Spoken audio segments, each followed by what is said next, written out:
हरिओम. भगवद्गीता बोध. योगदास श्री जयगणेश जोशी यांनी केलेले निरूपण. अध्याय 8. अक्षर ब्रह्मयोग. ओम श्री परमात्मने नमः. अथ अष्टमोऽध्यायः. जय योगेश्वर. परम आत्म्याला नमस्कार. अध्याय 8. श्लोक क्रमांक 18.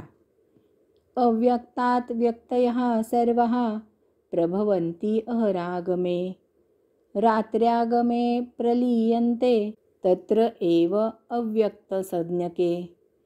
ब्रह्मदेवाच्या दिवसाच्या सुरुवातीच्या कालावधीमध्ये अव्यक्तामधून येथील सर्व काही व्यक्त झालेले आहे.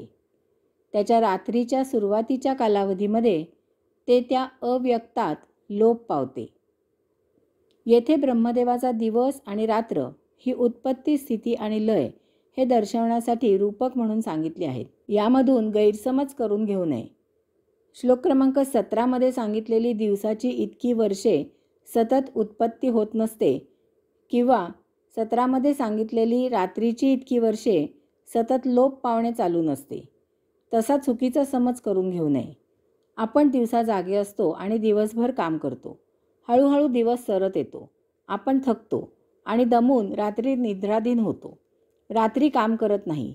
दुसऱ्या दिवशी पुन्हा ताजेतवाने होतो आणि मग पुन्हा कामाला सुरुवात करतो. असे हे कालचक्र सतत चालू असते. दिवसा जागे राहून जीवन जगायचे, रात्री निद्राहीन होऊन ताजेतवाने होऊन पुन्हा सकाळी जीवन जगायचे. यावेळी दर दिवशी आपल्यात काही ना काही फरक होत असतो. दर दिवस आपल्याला काही अनुभव देतो आणि शिकवतो. आपल्या ज्ञानात भर होत असते. आपल्या विचारात बदल होत असतात. त्याप्रमाणे आपण दुसऱ्या दिवशी आपल्या जीवनात बदल करत असतो. दर दिवस रात्र आपल्यात आपापल्या परी प्रगती करत असते. निदान आपला प्रगती करण्याचा प्रयत्न तरी नक्कीच असतो किंवा दर दिवशी ह्याच्या उलट बदल होत असतो. मनुष्य वस्तुजगताच्या भोगापवर्गतेत रुतत जातो. अव्यक्त अशा ब्रह्मदेवामधून देहात, कवचात, टरफलात, शरीरात उत्पन्न केलेले येथे व्यक्त होते. काही काळ स्थित होते, जगते.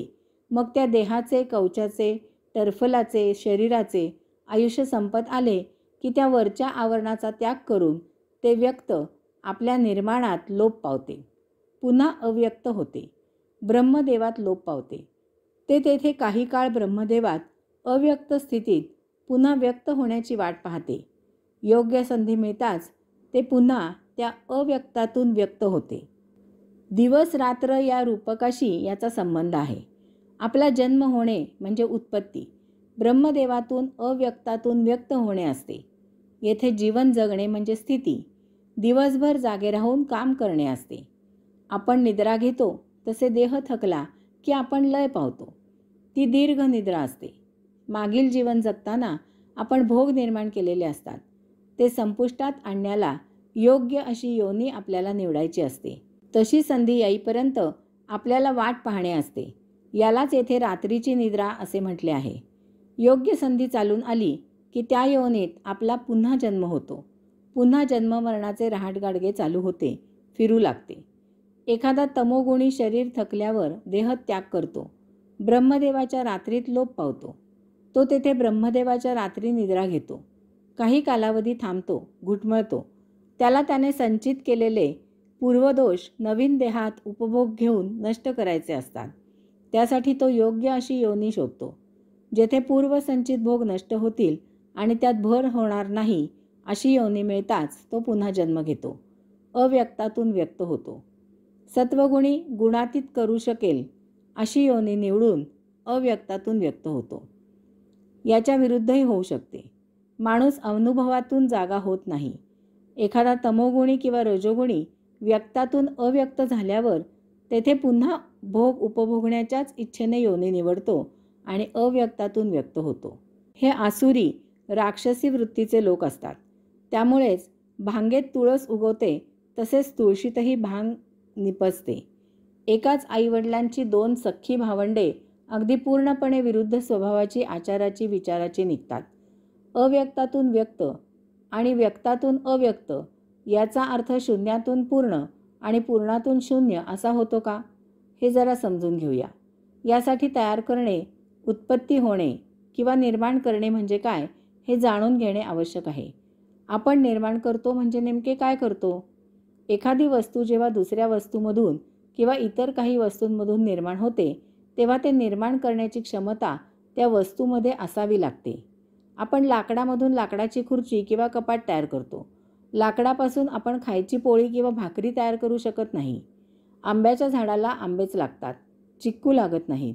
लाल गुलाबाच्या झाडाशेजारी पांढऱ्या जास्वंदीचे झाड असेल तर एकाच प्रकारच्या जवळजवळच्या मातीतून लाल गुलाबाला लाल गुलाबाचेच फूल येते आणि पांढऱ्या जास्वंदीला पांढऱ्या जास्वंदीचेच फूल येते.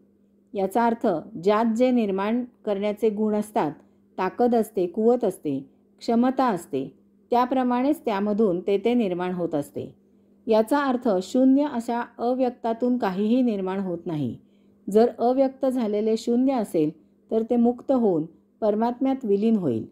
परंतु त्यात जर काही संचित शिल्लक असेल तर त्यामधून पुनर्जन्म होऊन पुन्हा देहधारणा होऊन जन्ममरणाचे फेरे सुरू होतील.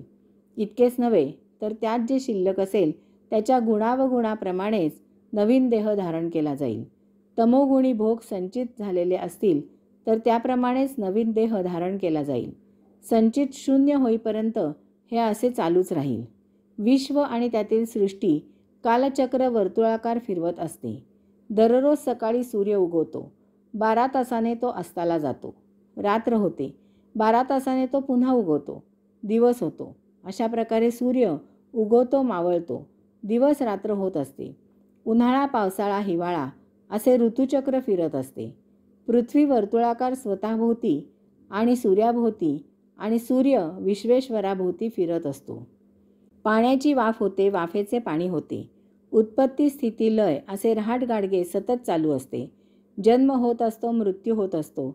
जो जे निर्माण करतो तोच त्याच्या नाशाची सुरुवात करून ठेवतो.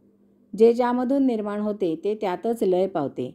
यामधून अध्यात्मयोग साधना करून जो या सर्वापलीकडे अतीत पार होतो तो शून्य होतो आणि पूर्णत्वाला परम आत्म्याला प्राप्त होतो.